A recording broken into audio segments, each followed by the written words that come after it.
Okay, in this video, we will explain why if we have a 3-qubit state, a real 3-qubit state, let me write that down, real 3-qubit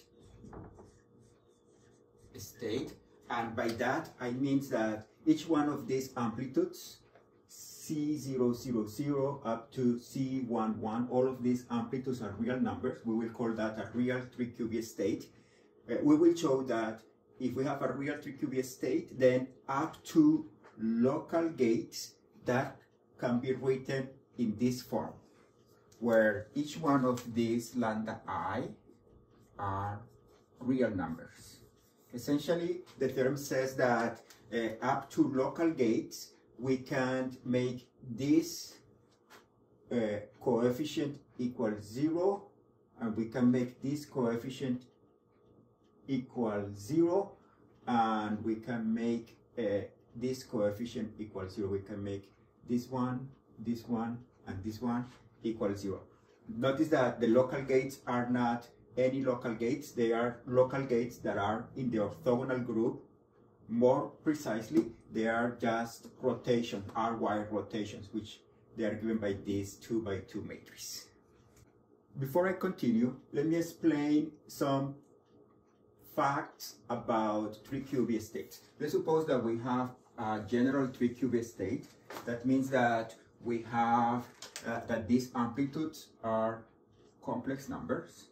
Notice that we can assume that the sum of the C sub R S T, the norm of this, is equal 1. And that means that we need 15 real parameters.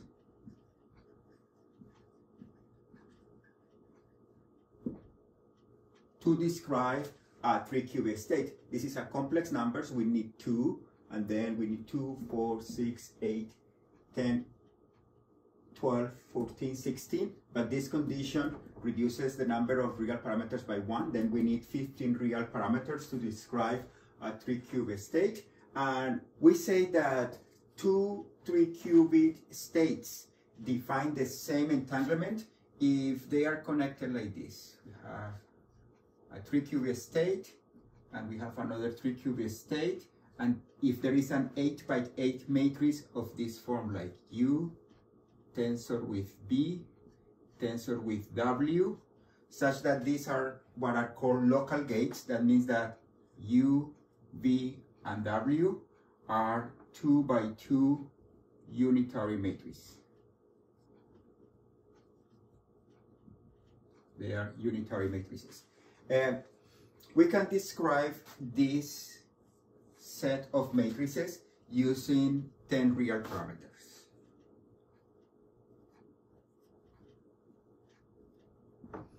That means that if we are thinking about entanglement, since two 3-qubit states define the same entanglement, if they are connected by this 8x8 matrix, then the entanglement given by 3 qubits, this set of entanglements is described with 15 minus 10 with 5 real parameters.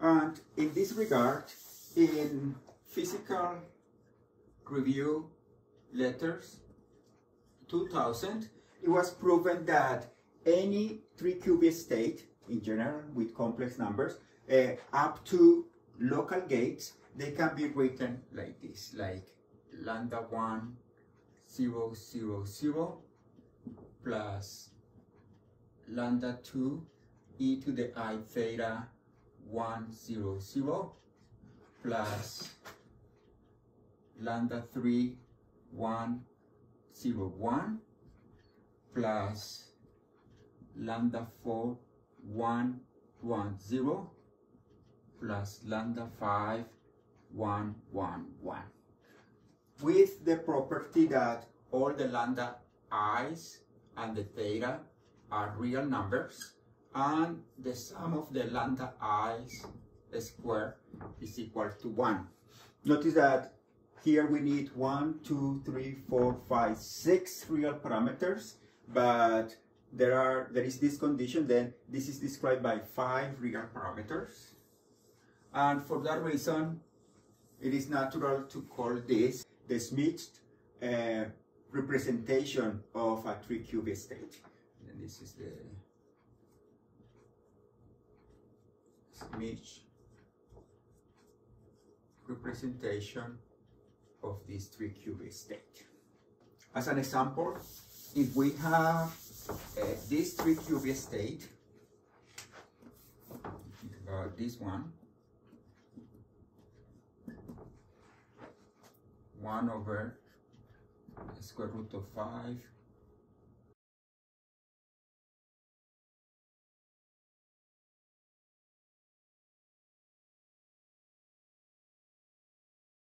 we can check that the Schmidt representation of this 3-qubit state is given by this 3-qubit state.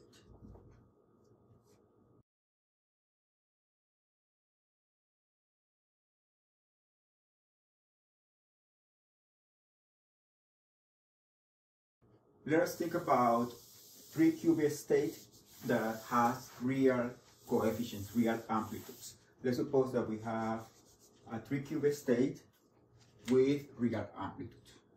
This is what we are calling a real 3-qubit state. Then, in order to describe a 3-qubit state, we need to have 1, 2, 3, 4, 5, 6, 7, 8, but we have this condition.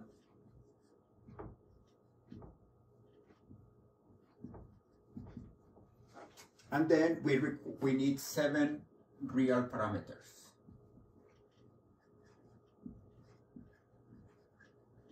To describe a 3-qubit state with real amplitudes, and actually this is a 7-dimensional sphere.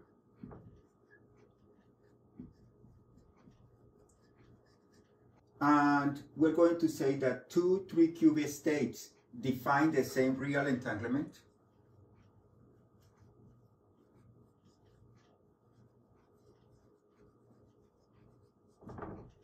If they are connected by a local orthogonal gate. That means that if we have, this is a real 3-qubit state, and if we can write it like U tensor with V tensor with W times the other real 3-qubit state, then they define the same real entanglement if they are connected by a matrix, an 8 by 8 matrix like this, where this U, V, and W are 2 by 2 orthogonal matrices.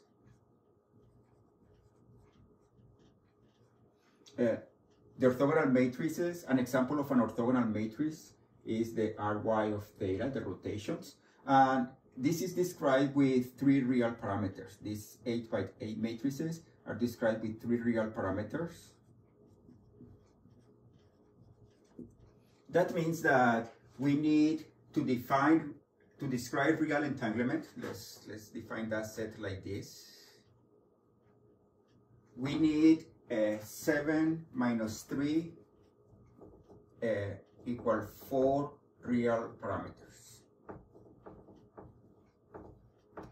Then a natural question to ask is to see if we can't make these 3 of the coefficients equal to 0 to get a Schmidt representation of a real 3-qubit state.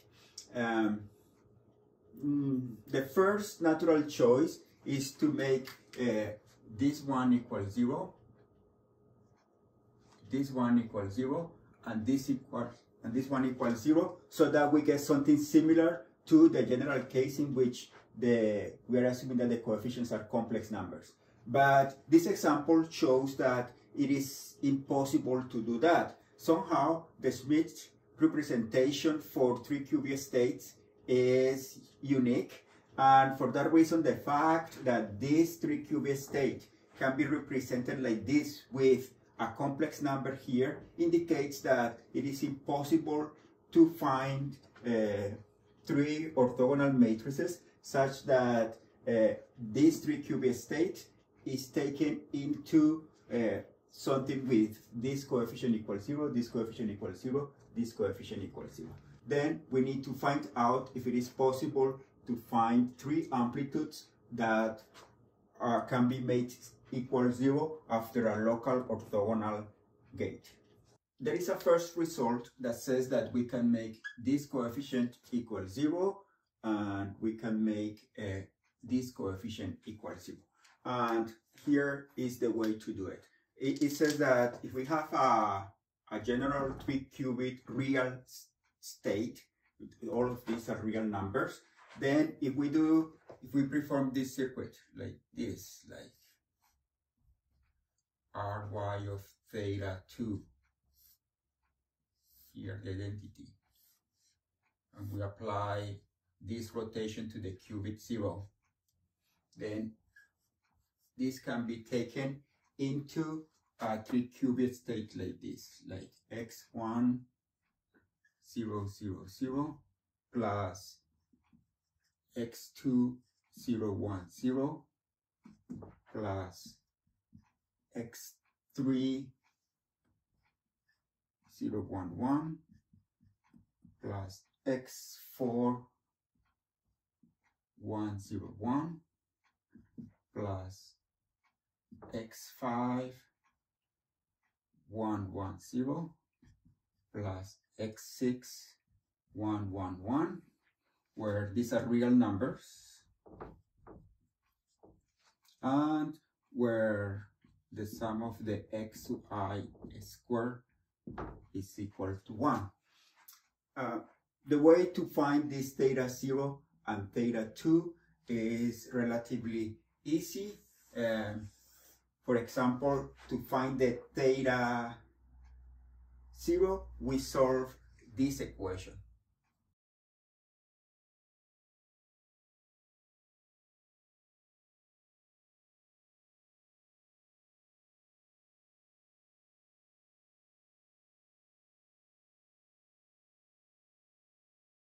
Notice that this equation is very easy to solve. For example, if this number is different from 0, we can find theta 0 as tangent inverse of 2 times this number divided by this number. We can use either tangent inverse or cotangent inverse to solve this equation.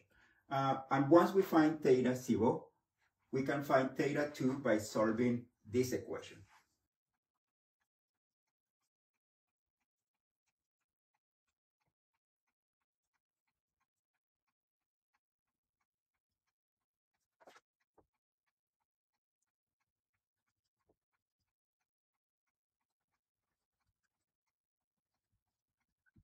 Again, this equation is very easy to solve because we already have theta 0.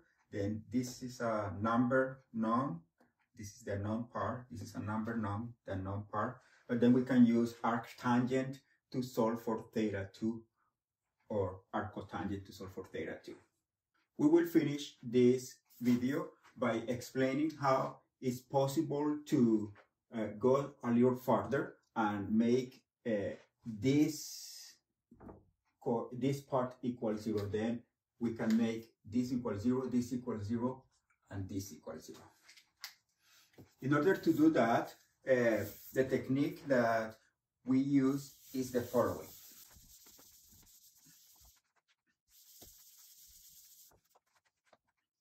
We notice that this set is essentially a 5-dimensional sphere.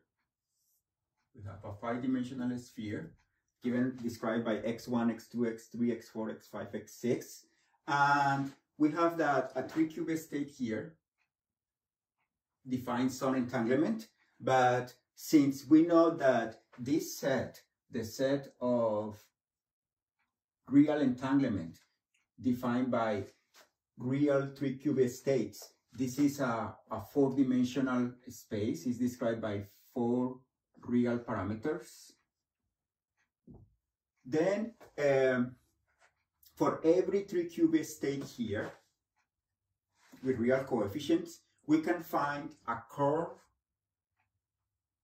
in this 5-dimensional sphere with the property that all these qubits in this curve, they define the same real entanglement. That means all these 3 qubits, they can be connected with real local gate.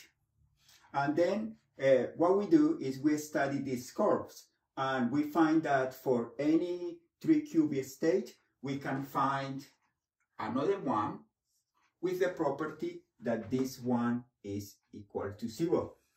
The way we study these curves is by defining a vector field. We define a vector field. In that sphere, we have the 5-dimensional sphere.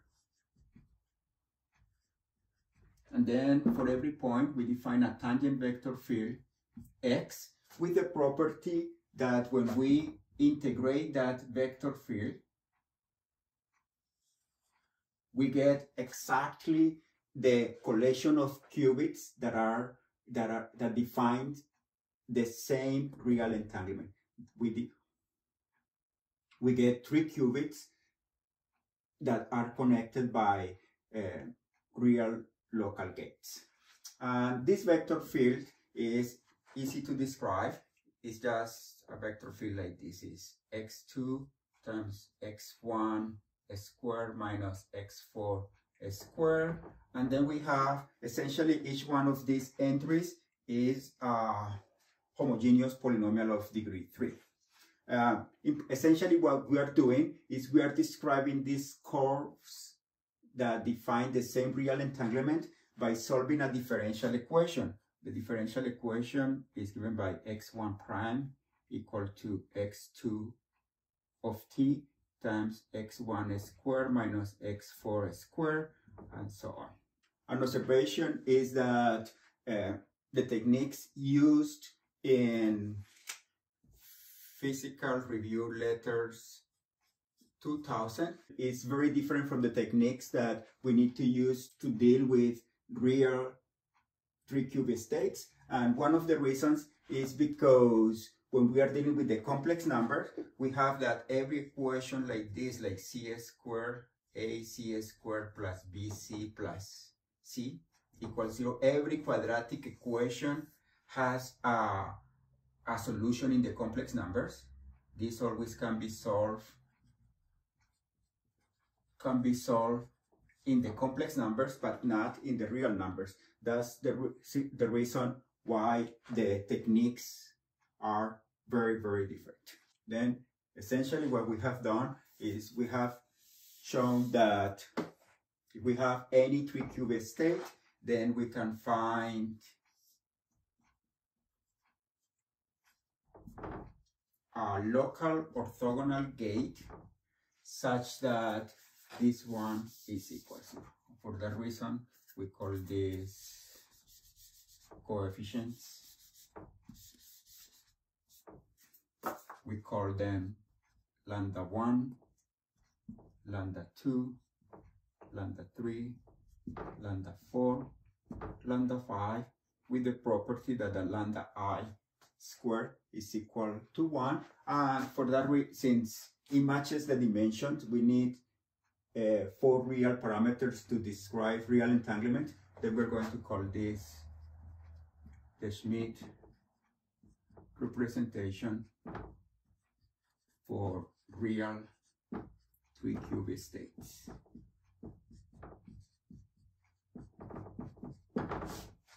Okay, this is it for this video.